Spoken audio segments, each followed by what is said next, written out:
మీరెప్పుడైనా ఆలోచించారా? లోకంలో మనతో ఎక్కువగా ముడిపడి ఉండేది ఎవరు అని? కొందరు తల్లిదండ్రులు అని అంటారు. కొందరు మిత్రులు అని అంటారు. కొందరు పత్ని అని అంటారు. ఇంకొందరు వారసులు అంటారు. లేదు. ఈ లోకంలో మనతో ముడిపడింది ఏదైనా ఉంది అంటే అది కేవలం సమయం. సమయమే మన గతం. సమయమే మన వర్తమానం. అలాగే సమయమే మన భవిష్యత్తు. కానీ మనం ఏం చేస్తూ ఉంటాం?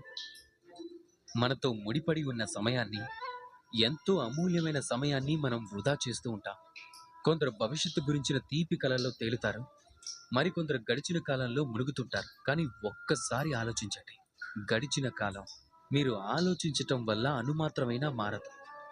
అలా అని భవిష్యత్తు గురించి మీరు ఎక్కువగా ఆలోచిస్తూ ఉండిపోయి మీ వర్తమానాన్ని వృధా చేస్తూ ఉంటే అప్పుడు మీ భవిష్యత్తు కూడా గడిచిన కాలంగానే మారుతుంది.